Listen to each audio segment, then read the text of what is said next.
एक छोटे से गांव में एक नन्हा लड़का रहता था जिसका नाम उमर था। उमर बहुत मेहनती और नेक दिल बच्चा था। उसके घर के पास एक छोटा सा खाली मैदान था।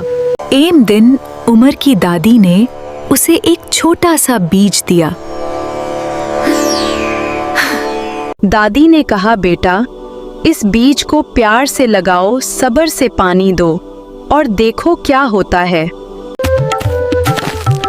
उमर बहुत खुश हुआ। उसने फौरन मैदान में एक गहरा गड्ढा खोदा। उसने बीज को एहतियात से जमीन में रखा और मिट्टी से ढांप दिया।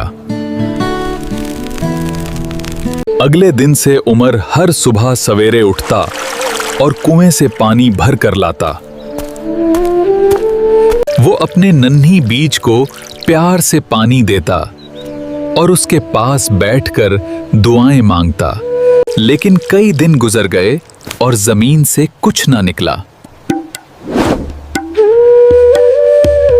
गांव के शरारती बच्चे आते और उमर को चढ़ाते, उमर पागल है, खाली जमीन को पानी देता है।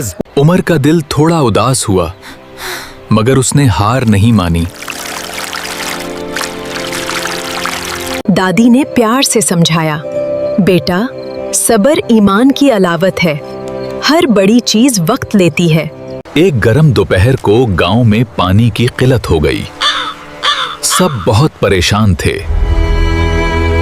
एक नन्ही चिड़िया प्यास से तड़म रही थी और एक बूढ़ा कुत्ता थक्का हारा जमीन पर बैठा था।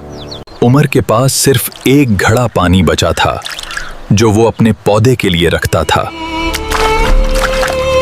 उमर ने सोचा, फिर मुस्कुराया और वो सारा पानी प्यासे जानवरों को पिला दिया।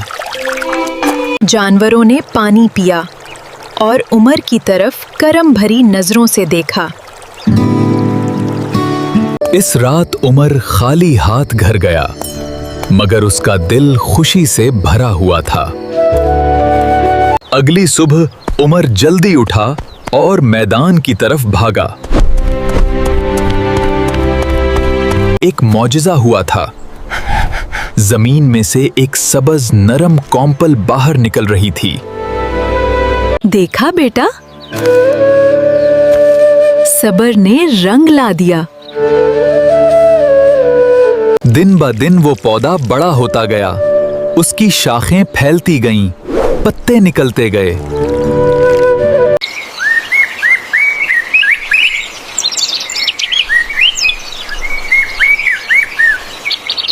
उमर ने वो सारे फल तोड़े और खुशी खुशी गांव वालों में बांट दिए। बूढ़ों को, बच्चों को, जानवरों को, सबको फल मिले और सबके चेहरे खिल उठे। वही शरारती बच्चे भी आए जिन्होंने उमर को चढ़ाया था। उमर ने मुस्कुराकर उन्हें भी फल दिए। दादी ने उमर को गले लगाया और बोली, बेटा, आज तुमने एक बड़ा सबक सीख लिया। मेहनत, सब्र और नेकी का फल हमेशा मीठा होता है। जो दूसरों के लिए जीता है, अल्लाह उसे खाली हाथ नहीं छोड़ता। उमर ने आसमान की तरफ देखकर शुक्र अदा किया और हमेशा के लिए मेहनत, सब्र और नेकी को अपना साथी बना लिया।